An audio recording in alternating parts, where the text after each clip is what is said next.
우리 함께 인사하겠습니다. 하나님께서 우리와 함께 하십니다. 함께 예배드려서 반갑습니다. 지난 월요일은 우리 교회 리더반이 경북 청송에 있는 주황산으로 하루 일정으로 리더 수련회를 다녀왔습니다. 단풍이 한참 물들어가는 이 주황산의 전령을 바라보면서 정말 하나님의 위대하신 솜씨, 그 능력을 감탄하지 않을 수 없었습니다. 이 주황산은 커다랗게 두 부분으로 이렇게 우리가 둘러볼 수 있는데, 등산 코스가 있고 그 다음에 주황산 그 아래에 주산지라는 그 저수지가 있습니다. 조선시대에서부터 만들어져 있는 이 저수지인데, 이 저수지가 제가 본 그 호수 중에서 정말 가장 아름다운 호수 같아요. 저 호수 중간중간에 저 버드나무들이 이렇게 심겨져 가지고서 어떻게 물에서 저렇게 나무가 자라는지요.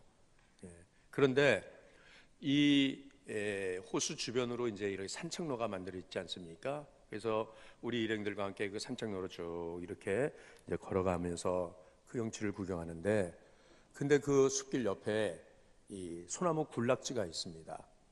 오래된 그 노송들, 소나무 군락지가 있는데, 그 소나무들이 이 이상한 그런 모습을 하고 있는 거가 눈에 띄었습니다. 그거는 이 소나무들이 이 껍질이 막 벗겨지고, 그리고 그 소나무 몸통에 막 이렇게 쇠줄로 톱으로 막 썰어놓은 저런 그 장애의 모습을 보았습니다.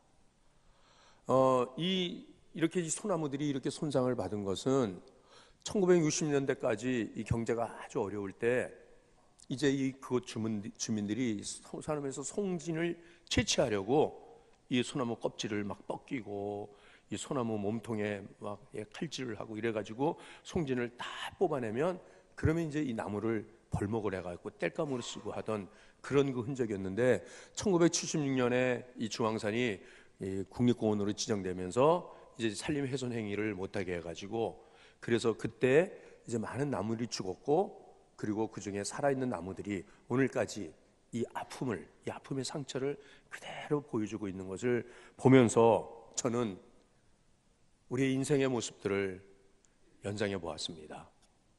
여러분, 저 아름다운 숲에 그 단풍으로 이루어진 그 주황산의 그 숲에 자세히 들여다보니까 저런 상처를 가지고 있는 나무들이 그 안에 있더라는 겁니다. 우리 인생도 마찬가지인 것 같아요. 남들이 보기에는 저분 참 괜찮지, 참 행복해 보인다, 참 저분 참 멋있는 삶을 사는 것 같다라고 그렇게 보여질 수는 있겠지만은, 그러나 자세히 속을 들여다보면 그 사람의 지나온 삶의 노적을 살펴보면은 누구나 다 이런 그 상처를 가지고, 이런 상처의 이 흔적들이, 아픔들이 누구에게나 다 있더라는 것입니다. 상처 없이 세상을 살아가는 사람들은 아무도 없습니다.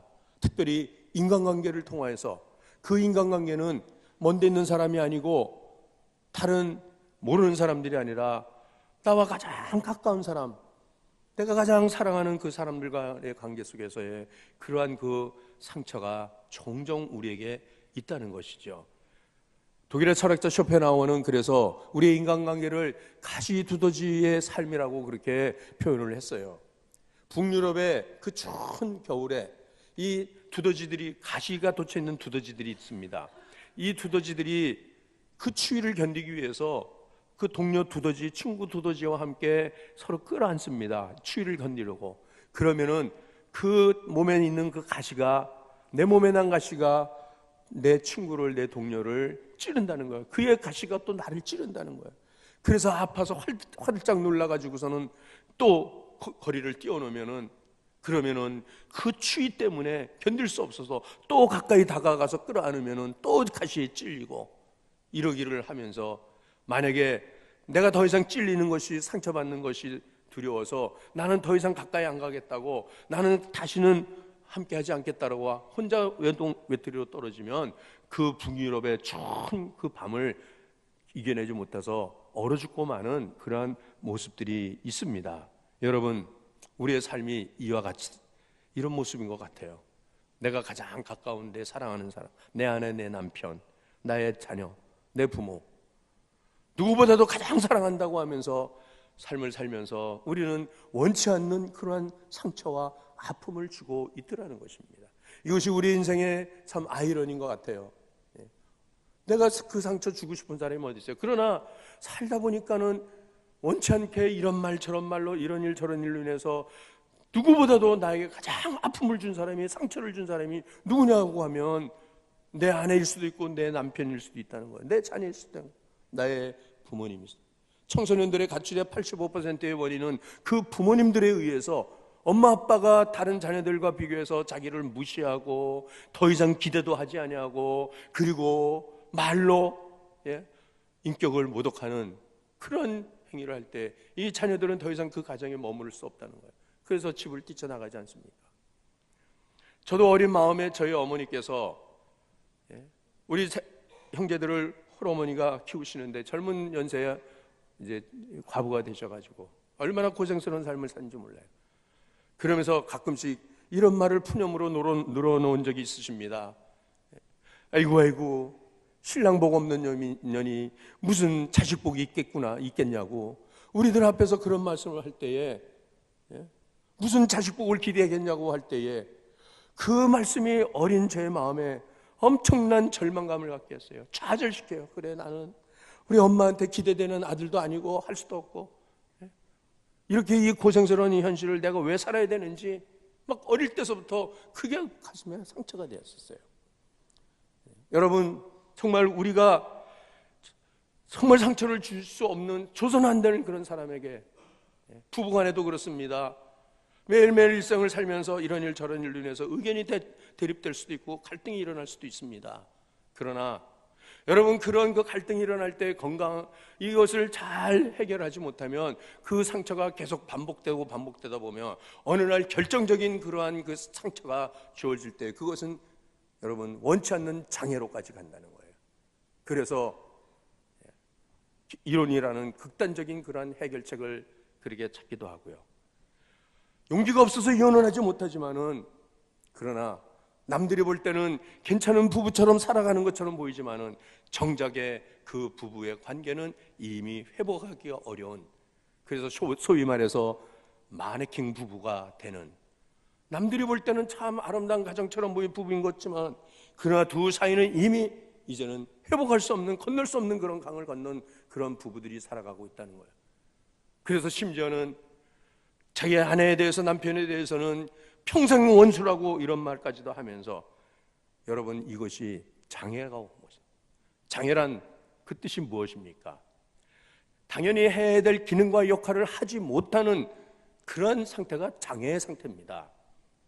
여러분 눈은 보라고 하나님이 만드셨는데 눈은 떴지만 보지 못하면 시각장애예요. 귀는 들어야 될 것을 듣지 못하면 청각장애입니다. 여러분 말을 해야 되는데 말을 하지 못하면, 마음은 말하고 싶은데 말을 하지 못한다라고 하면 언어장애예요. 여러분 어떤 이런 신체적인 장애보다도 가장 어려운 것은 무엇입니까? 마음의 장애라고 하는 것입니다. 이런 이 마음의 장애가 온다고 하면 마음문이 닫히고, 그리고 이제는 더 이상 어떤 감동도 받지 못하고 어떠한 감흥도 없이 그저 무기력하게 무감각함으로 그렇게 그저 살아가는 이런 모습들이 바로 우리의 장애의 모습이라는 것입니다. 교회 안에서도 이러한 이 믿음의 장애 현상이 나타나는 것을 볼 수가 있습니다. 여러분 교회는 서로 각각의 칼라가 다른 다 신앙의 수준과 정도가 다른 사람들이 모여서 그리스도의 몸을 이루다 보니까 이 지체 안에 갈등이 생기는 것, 이건 당연한 것입니다.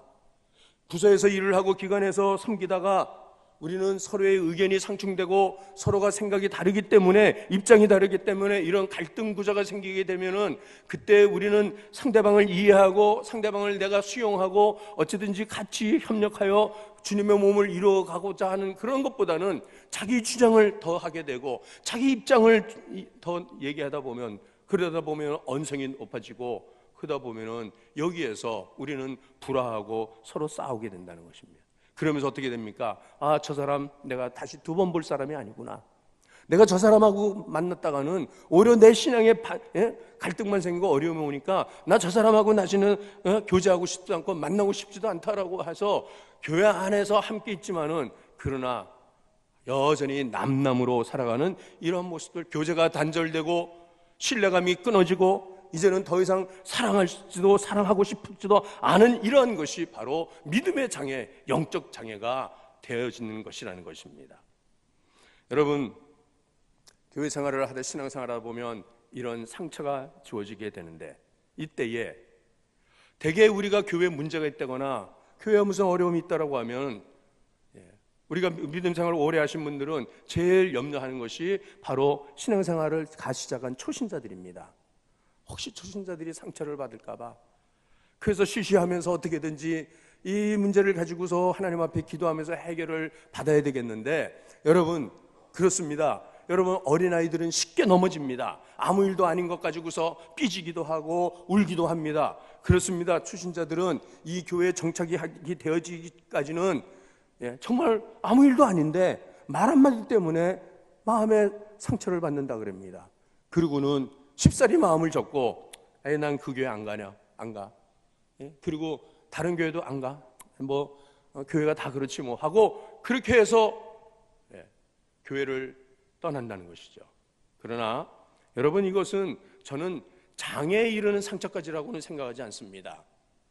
이런 이 믿음의 초신자들은 그렇게 시간을 지내다가 또 주변에 정말 괜찮은 믿음의 사람을 만나고 또 그런 좋은 교회를 만나면 또 마음이 열려서, 그래서 또 다시 교회를 가는 그런 모습들을 많이 보게 됩니다. 정작에 어려운 일은 믿음 생활을 오래 했다는 분들이 교회 안에서 이런 갈등 구조 속에서 상처를 받고 치유되지 못하고 계속 그것이 반복되어지는 가운데서 어느 날 결정적인 마음의 상처를 받으면, 그러면 이제는 교회를 아주 떠나버리는 거예요.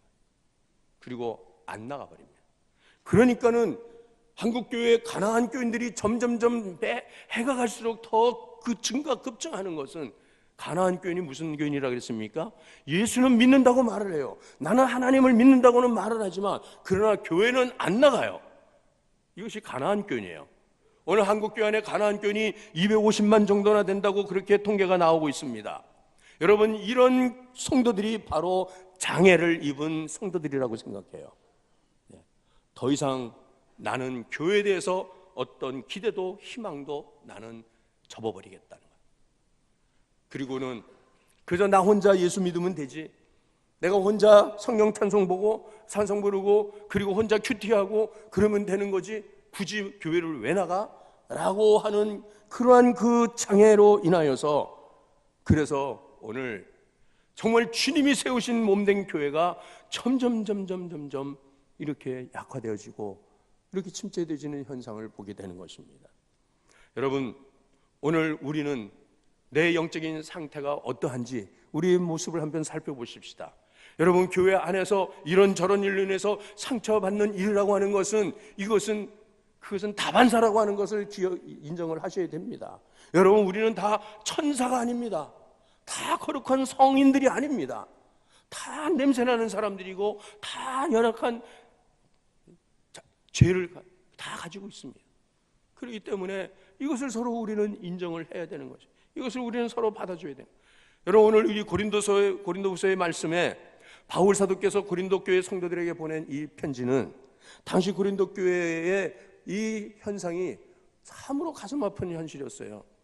이 바울 사도가 고린도라고 하는 그 마을로 들어가기 전에 아텐을 거쳐서, 우리가 매일 지금 셀라이프의 사도행전 말씀을 보지 않습니까? 이 아덴에 들어가서, 그 아덴은 그 당시에 세계 모든 지성의 도시, 지성의 수도라고, 철학자들이 있었고 논리학자들이 있었고 웅변자들이 있었고 별의별 아주 최고의 학문과 지성이 모여있는 곳이다. 바울 사도는 그들의 수준에 맞춰서 복음을 전한다고 하면서 저들의 그 지성으로, 저들의 논리로 복음을 전하다 보니까 거기서 열매가 없었어요. 그는 참혹한 마음을 가지고 아덴을 떠나서 고린도로 돌아왔어요. 고린도로 들어와서 고린도에서 잠시 쉼을 얻고 이제 또 다른 지역으로 가려고 그렇게 계획을 했었으나 사도행전 18장 10절 말씀에 보면은 성령께서 바울 사도에게 이 성 중에 내 백성이 많다라고, 구원받을 사람들이 많다라고 말씀하실 때에 그것을 쉽사리 떠날 수가 없었습니다. 그러면서 바울 사도는 거기서 브리스가 아굴라 부부를 만나서 1년 6개월을 머물면서 교회를 개척을 했어요. 자신의 모든 것을 다 쏟아부어서 교회에서 생활비도 받지 아니하고 그는 자비랑으로 복음을 전했습니다.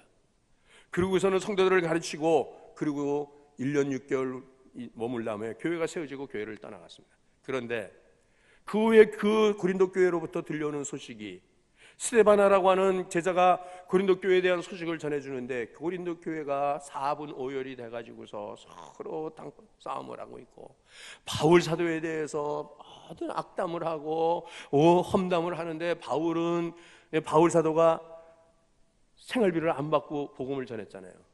그랬더니 그들 중에 어떤 사람들은 바울은 부자기 때문에 뭐 돈 안 줘도 뭐 돈 그런 거 없는 필요 없는 사람이라고 그렇게 하면서, 여러분, 주의 종이 생활비를 안 받고 사역을 한다라고 할 때에 그 마음의 그 간절함과 그 헌신과 그 희생, 그것을 매도해버리는 그런 사람들이 있었어요.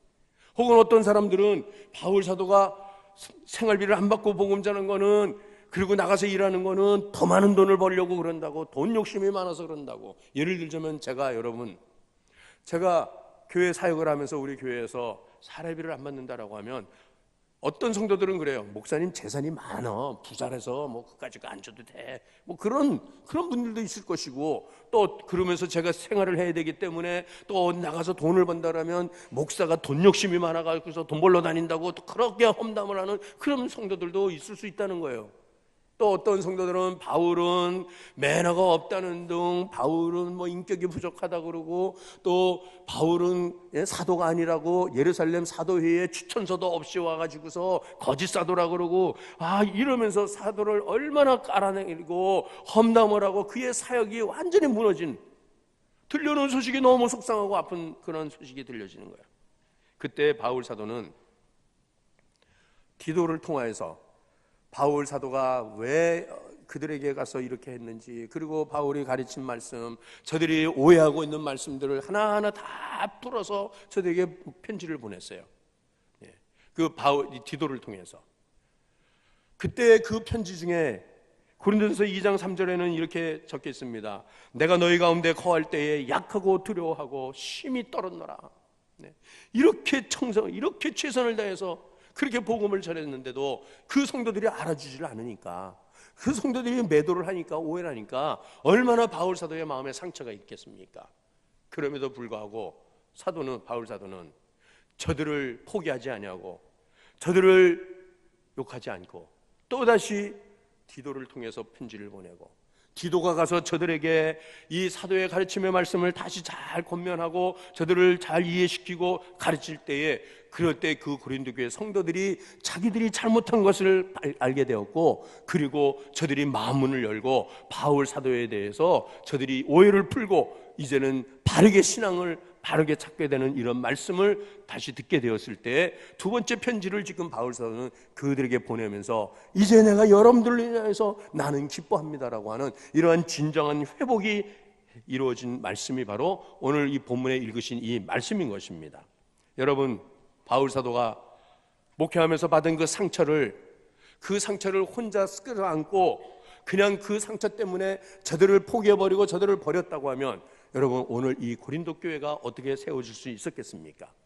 그는 상처를 받았지만은 그 상처에 매이지 아니하고 다시 한번 하나님께서 저들에게 주시는 것의 사랑을, 아비의 마음을 가지고 그렇게 전한 거예요.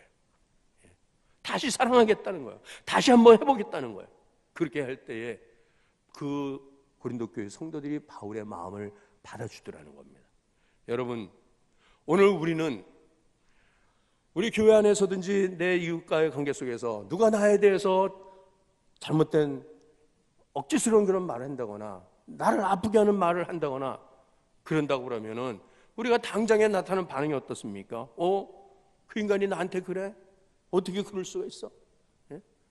나에 대해서 그렇게 안 좋은 소리를 한다고? 우리가 지내온 관계가 어떤데? 라고 하면서 나도 그에 대해서 마음문을 닫고, 그리고 상종 못할 인간이라고 그렇게 우리는 아예 그 사람과의 회복을 우리가 시도하지도 않고 그렇게 접어버리는 이러한 마음이 오늘 대부분의 우리의 마음이라는 것입니다. 여러분, 우리가 그런 상대방에 대해서 그런 섭섭함이 있고 그런 아픔을 당한다면 우리는 바울 사도처럼 우리가 다시 한번 그를 이해할 수 있고 다시 한번 그를 설득할 수 있고 다시 한번 그의 상처를 쓰다듬어 줄 수 있는 그러한 이 사랑의 관계로 우리가 회복되어야 될 줄로 믿습니다. 누구도 우리는 포기할 수가 없는 것입니다. 우리는 누구도 버릴 수가 없습니다. 만약에 내가 포기하고 버린다면 그것은 영원한 장애로 남는 것이기 때문인 것이에요. 오늘 여러분, 우리 성도들이 우리가 신앙생활하면서 교회 안에서 이런저런 일들로 인해서 실망하고 상처받고 그래서 서로 냉랭하게 아무 관계도 하지 않냐고 그렇게 네 떡 너먹고 내 떡 너먹고 하면서 그렇게 지낸다라고 하면 여러분, 주님의 교회가 이것이 진정한 교회가 될 수가 있겠냐 이 말이에요. 적과의 동침을 하는 부부나 마찬가지. 오늘 교회도 이런 교회가 된다고 합니다. 저는 오늘 이 본문 말씀을 제가 준비하면서 저 자신이 얼마나 하나님 앞에서 잘못된 모습으로 목회를 했는지 제 자신을 회개해 봅니다. 저는 소위 말해서 소심한 A형입니다. 그래서 목회를 하면서 이런저런 성도들의 모습을 볼 때에 그럴 때에 정말 제 마음이 저도 아픔을 받아요. 저도 상처를 받아요. 아무 일 없이 지내던 그런 그 성도가 늘 보면은 웃어주던 성도가 어느 날 눈꼬리가 쫙 갈라지면서 싸늘한 눈빛으로 저를 바라볼 때면 그때는 제 마음에도 엄청난 제 마음에 왜 그럴까 저 집사님이 다가가서 차마 제가 말은 하지 못하고 기도를 하면서 하나님 왜 그렇습니까? 제가 뭘 잘못했습니까? 그러다가 그 성도가 그 집사님이 혹은 때로는 모든 사역을 내려놓겠다 그러고 그리고는 어느 날인가는 교회를 떠나겠다고 하는 그런 말을 들으면 그때는 제가 너무 아팠어요. 그래서 한동안은 달려가 가지고서 제가 권면하고 사정을 하고 애원을 하기까지 해요. 목회자의 자존심은커녕 인간적인 자존심도 내려놓고 제발 그러지 마시라고 제발 마음을 다시 정하고 다시 하나님 앞에 우리가 회복하고 다시 교회 섬기자라고 그렇게 하기를 수없는 세월 수많은 분들을 그렇게 했습니다마는 그러나 거의 80% 90% 되는 성도들은 한 번 마음을 닫으면은 그 마음을 열지를 않더라고요. 그리고는 떠나버리더라고요. 그럴 때마다 저는 말할 수 없는 상처를 받습니다. 그러다 보니까 제 마음에도 장애가 오기 시작하는 거야. 그래, 당신이 마음 접어? 그럼 나도 마음 접지. 당신이 원하는 교회 간다는데 내가 어떻게 붙잡을 수 있냐? 다른 교회 가서 더 행복하게 믿음 생활한다고 그러는데 내가 왜 걸리적거리냐? 왜 지천에 널린 게 교회인데? 그러면서 저는 저 자신이 점점 마음이 굳어지더라는 거예요. 바울 사도처럼 다시 한번 붙들고 다시 한번 같이 기도하자 그러고 우리 서로 용납하자 그러고 이렇게 하는 마음이 점점점 굳어지고 있는 이 화석화되는 마음, 이것이 장애의 마음이 저에게도 있더라는 것입니다. 그러나 여러분, 바울 사도는 교회에 아무리 문제가 많아도 성도들이 아무리 속을 썩여도 그는 결코 포기하지 않았다는 것입니다. 그는 그들에게 하나님 말씀을 자세히 풀어서 자기의 마음을 그대로 설명합니다. 왜요? 여러분, 교회가 아무리 문제가 있고 심지어 교회가 아무리 부패했고 지도자들이 아무리 나를 실망시키고 타락한다 할지라도 여러분, 교회는 그리스도의 몸이라고 하는 사실을 바울 사도는 분명히 알고 있었기 때문에 여러분, 이 교회는 주님의 몸된 교회인 줄로 우리는 믿어야 하는 것입니다. 우리의 구성원들, 우리의 지체들이 허물이 있고 실수가 있고 혹은 죄가 있다 할지라도 웨스트민스터 신앙고백서에는 교회에 대해서 이렇게 설명을 합니다. 지상에 있는 교회는 아무리 타락해도 하나님께서 그 안에 하나님의 사람을 구루터기처럼 남겨두었다가 그들로 인해서 다시 교회를 회복시킨다라고 하는 말씀이 있습니다. 여러분, 그래서 우리는 교회에 대하여서 그 기대를 포기해서는 안 됩니다. 아무리 내가 실망스러운 일이 있다 할지라도 이 교회의 주인은 그리스도인이 주님이시기 때문에 주님께서 회복시키시는 것을 믿어야 할 것입니다. 나는 그러므로 예수는 믿지만 교회는 안 나간다고 하는 그러한 가나안 교인들의 대부분은 초신자들이 아니라고 하는 것입니다. 그들은 한때 교회에서 중직을 맡았고 직분을 맡아서 하던 그런 일꾼들이었는데, 한때는 주님의 제자라고까지도 그렇게 말하던 분들이 결정적인 상처를 받을 때 그 상처가 회복되지 않으니까, 치유되지 않으니까 장애로 남으니까 이제는 홀로 외톨이가 되는 것이에요. 기능과 역할을 하지 않는 거예요. 혹이라도 어떤 교회는 갈지라도 그 교회에 다시 액티브 멤버가 되지 아니하고, 예배 드리는데도 감격이 없고 기쁨이 없고 감사가 없어서, 예배를 드릴 때도 다들 입술을 열고 기쁨으로 찬양을 할 때도 마음 문이 닫혔으니까 입술도 열리지 아니하고, 하나님의 말씀을 들을 수 있는 귀도 닫혀지고, 그러면서 형식적 종교인으로 머물고 있는 이러한 이 영적 장애의 상태가, 이것이 참으로 두려운 것이라는 것입니다.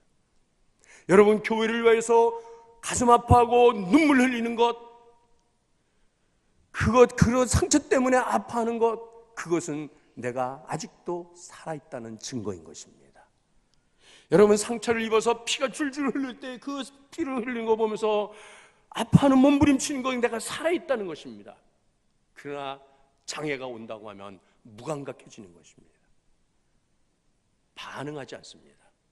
그러면 교회가 무슨 일을 도만다고, 무슨 교회 안에서 우리가 행하는 어떤 일들을 할지라도 나와는 관계없는 것이에요. 내일부터 우리는 다음 주 행복모임 축제주의를 위해서 특별 새벽 기도를 선포하고 특별 새벽 기도를 합시다라고 하면, 그러면 정상적인 건강한 신앙을 가진 성도라고 하면, 아 그래, 목사님이 또 이렇게 우리 특별 새벽기도 하자니까 내가 매일은 못 나가래도 일주일에 내가 한 번이라도 두 번이라도 새벽기도를 나가봐야지, 힘들지만은 내가 밤잠을 못 자지만은 그래도 한두 번이라도 한번 나가보겠다는 이러한 이 마음을 가지는 그런 성도들이 건강한 모습이라는 것이에요. 그러나 나하고는 관계없어, 나는 그냥 주일날 한 번 가서 그저 안식일을 지키겠으니까 그저 하나님 말씀이 두려워서 나는 그냥 그렇게 할 뿐이야 라고 하면, 여러분 영적으로 지금 장애 상태에 있다는 것을 아셔야 됩니다. 사랑하는 진광의 가족 여러분, 사실상 상처라고 하는 것은 그 누구도 피할 수 없는 일입니다. 어쩌면 그 상처는 나의 잘못 때문에 내가 받은 상처가 아닐 수 있는, 그것이 더 많은 경우가 있어요. 나는 잘하려고 했는데, 나는 열심히 최선을 다하려고 했는데, 그분이 나를 오해하는 부분, 자기 입장에서 나를 바라보는 그의 관점이 나와 서로 포커스가 맞지 않을 때에, 그럴 때 나에 대해서 안 좋은 마음을 갖고 안 좋은 말을 한다, 그러면 우리는 그게 나에게 상처가 될 수 있다는 거예요. 그러나 중요한 것은 그러한 상처를 받을 때 우리는 바울 사도처럼 다시 한번 그를 생각할 수 있어야 되는 것입니다. 그 사람이 왜 그럴까? 그분이 나에 대해서 왜 그럴까? 아, 이 부분은 잘못 오해를 한 거야. 내가 다 설명을 다시 잘 해줘야지.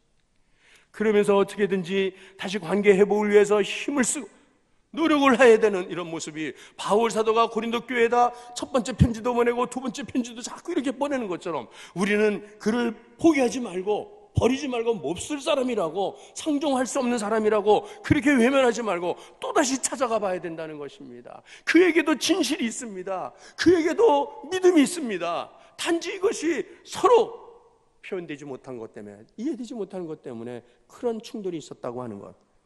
그런데 대부분의 사람들은 뭐라고 말합니까? 잊어버려. 세월 지나면 다 그저 지나가면 되는 거예요. 그러나 여러분, 잊어버릴 수가 없는 것은, 상처가 회복이 안 된다고 하면 그것은 장애로 남아있다는 거예요. 무심하게 흐르는 세월의 강물에 망각의 종이배를 띄어 흘려보내고 잊어버리자라고 그렇게 한다고 그것이 잊어집니까? 그것이 회복이 되는 것입니까? 결국은 역기능 교인이 되고 만다는 것입니다. 부정적인 교인이 된다고 마는 것입니다. 하나님의 기대하심을 접어버린다는 것입니다. 한두 번 내가 해봤는데 나는 더 할 수 없어, 나는 안 돼. 여러분, 먼저 심신의 마음의 장애가 옵니다. 제가 오래전에, 십몇 년 전에 우리 교회 관리 집사님이 박요한 집사님이라는 분이 있는데, 이분이 목사님, 저 중년초 뚝에 가서 우리 인라인 스케이트 좀 타요. 그래서 제가 그때 50 넘어갔을 때죠, 인라인 스케이트를 샀어요. 그래가지고서는 새로 사갖고 운동 좀 하자. 그러고서는 벌써 이제 웃는 분들이 나오시네요. 인라인 스케이트 타고 뚝방에 가서 스케이트를 타니까 어렸을 때 아이스 스케이트 타던 실력이 있으니까 그 잘 나가더라고요. 막 속도로부터가 쫙 막 나가는데 저 앞에 딱 사람이 툭 튀어나오는데 갑자기 멈춰야 되니까 아이스 스케이트는 옆으로 몸을 쫙 누이면 칼날이 얼음을 쫙 깎으면서 막 얼음가루 쫙 하게 날리면서 쓰잖아요. 근데 인라인 스케이트는 그렇게 되지가 않더라고요. 그래가지고 그냥 그분하고 부딪히면서 허공에 나동거가 떨어졌어요. 예, 그러면서 다리가 확 꺾여버렸다고요. 그래서 일어나니까 이 다리가 지 마음대로 흔들거려요. 예, 내 의지대로 안 돼요. 인대가 나간 거예요. 인대가 이 살만 붙었지 힘줄은 끊어져 버린 거예요.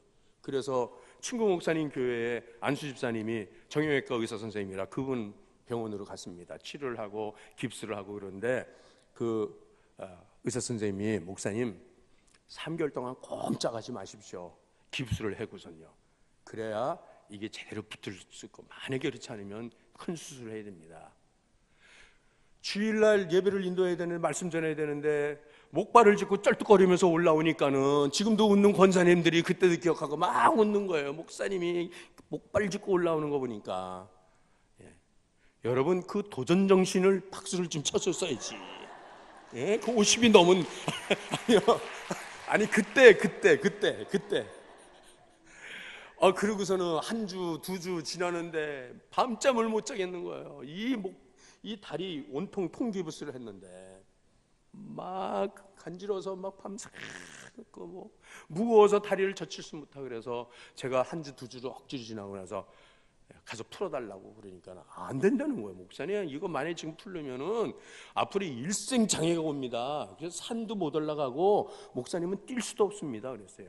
그런데 제가 기도하면서 하나님 이거 고쳐주세요. 인대가 붙게 해주세요. 막 그러고 나서는 견디다 못해서 한 3주 지나 거의 한 달 정도 됐을 때 가서 풀어달라고 그랬습니다. 그랬더니 안 된대. 절대 안 된대. 목사님 장애가 됩니다. 장애인 됩니다. 장애인데도 내가 책임질 테니까 풀어주세요. 하나님이 고쳐주실 거예요. 그래. 나 책임 안 집니다. 그래. 아니 뭐 목사가 풀러달라 했는데 왜 집사님이 안 풀러요? 왜? 이러면서 풀렀어요. 그리고 제가 기도했잖아요. 하나님 목사가 맨날 목발하고 이러고서는 어떻게 석 달을 지냅니까? 이제 적당히 이제 손 봐주셨으니까 이제 그런 짓 하지 말라고. 그래서 이제 깁스를 풀고서는 그러고서는 이제 정상적인 생활을 이제 하게 되는데 하나님께서 다 치료해 주셨어요. 깨끗이 고쳐 주셨어요. 저는 막 산에도 막 뛰어 올라다니고 그리고 웬만한 거리는 막 뛰어요. 여러분 하나님이 고쳐 주셨어요. 그런데 문제는 뭐냐면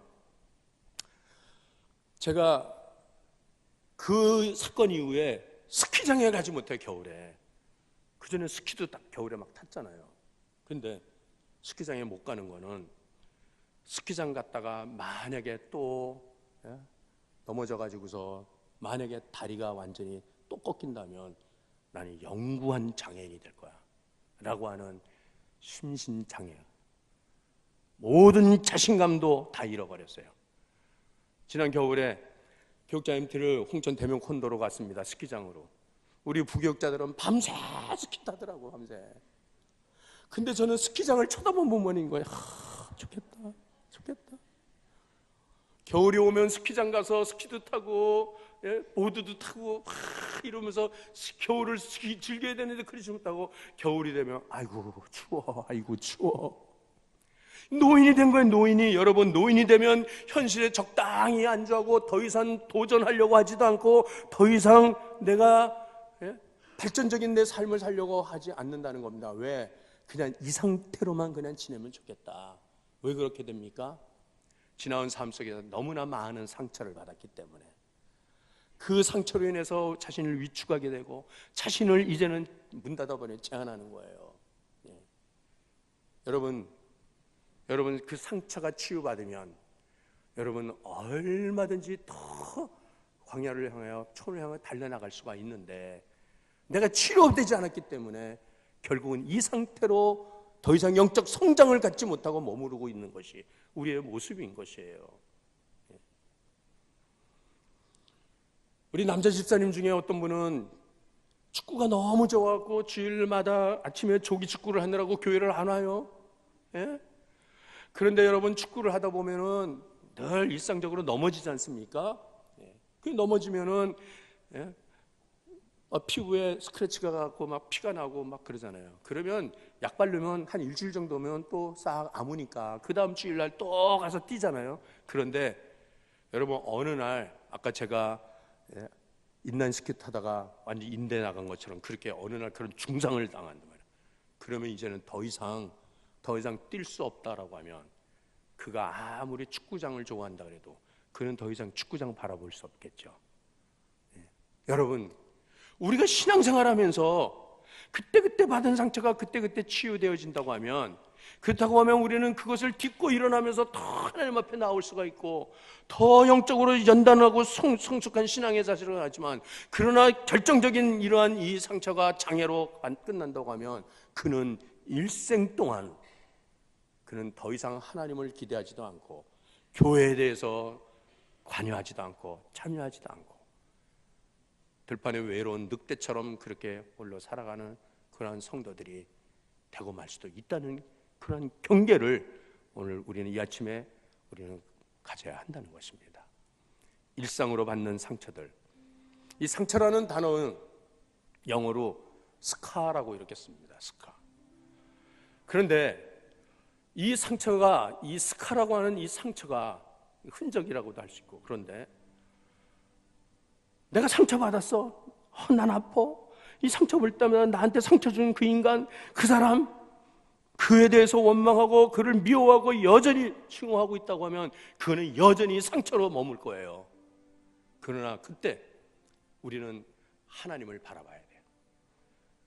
이 일을 통하여서 하나님께서 나를 어떻게 더 훈련해 주시는지, 어떻게 하나님은 나를 더 하나님 앞에서 성숙한 신앙의 사람으로 만들어 주시는지, 그래서 하나님을 바라볼 때에 우리의 상처는, 우리의 스카는 어느 날 빛나는 별로 바뀌어져 있을 거예요. 믿음의 조상들은 다 이런 아픔들을 많이 겪고 이런 상처를 많이 받았어요. 요셉도 엄청난 상처를 받았어요. 다윗도 엄청난 상처를 받았어요. 야곱도 그랬습니다. 다 그랬습니다. 그들은 그때 하나님을 바라봤습니다. 그때 하나님 앞에 나왔습니다. 상처를 싸매주시는 하나님 앞에 나올 때에, 그럴 때 치유하시는 하나님의 은혜를 경험하게 되는 것이에요. 마라의 쓴물을 단물로 바꾸시는 그 하나님께서 모세를 통하여 그 백성들에게 뭐라고 말씀하십니까? 나는 너희를 치료하는 여호와니라. 너가 나의 말에 계명을 지켜 내 규례의 언약을 지켜 행하면 애굽 사람에 내린 수많은 질병도 너에게 내리지 아니할 것이라고 하나님께서 약속하셨습니다. 사랑하는 우리 진공의 가족 여러분, 이 아침에 어떤 마음의 상태로 나오셨습니까? 내가 그 사람 때문에, 그 목사님 때문에, 혹은 어떤 교회 때문에, 어떤 일들로 인하여서 내가 이 상처를 가지고서 이제는 그래 잊어버려, 그리고 나는 이제는 더 이상 가까이 가지 않겠어, 나는 더 이상 주의를 하지 않겠어, 나는 더 이상 성도들과의 관계하지 않고 그냥 나는 이대로만 있을 거야 라고 한다고 하면, 여러분들, 우리는 종교인으로 머물 수밖에 없을 것입니다. 내 상처를 가지고서도 하나님 앞에 여전히 나아가십시다. 하나님 앞에 겸손히 내 마음을 보여드리시길 바랍니다. 하나님, 내가 이것 때문에 지금 아픕니다. 하나님, 내가 이것 때문에 지금 눈물을 흘립니다. 그러나 상심한 가운데 상심한 자를 위로하시고 상처를 싸매어 주시는 우리 하나님께서 오늘 이 아침에도 우리를 싸매어 주시는 그 사랑의 손길이 함께 하시는 이 시간 되시길 바랍니다. 내가 더 겸손히 섬기겠습니다. 몸된 교회 더 잘 섬기겠습니다. 건강한 믿음으로 하나님 회복시켜 주시도록. 대나무에는 마디가 많이 있습니다. 그 마디는 우리의 인생의 마디가 되어 상처라고 할 수 있지만은 그 대나무의 마디가 많아질수록 대나무는 높이 하늘로 자라 올라가고 있다고 하는 것을 볼 수가 있습니다. 이 아침에 하나님께서 우리 마음에 어떠한 아픔과 눈물 흘리는 그러한 고통이 있다, 상처가 있으면 이 시간 주님께서 치료하시는 귀한 은혜가 함께 하실 줄로 믿습니다. 더 건강하게 회복시켜 주실 줄 믿습니다. 우리 함께 기도합시다. 하나님, 제가 건강한 신앙으로 회복되기를 원합니다. 나의 상처를 가지고 하나님 앞에 겸손하게 나아갑니다. 다시금 몸된 교회를 위하여 눈물로 기도할 수 있는 사람들이 되게 하시고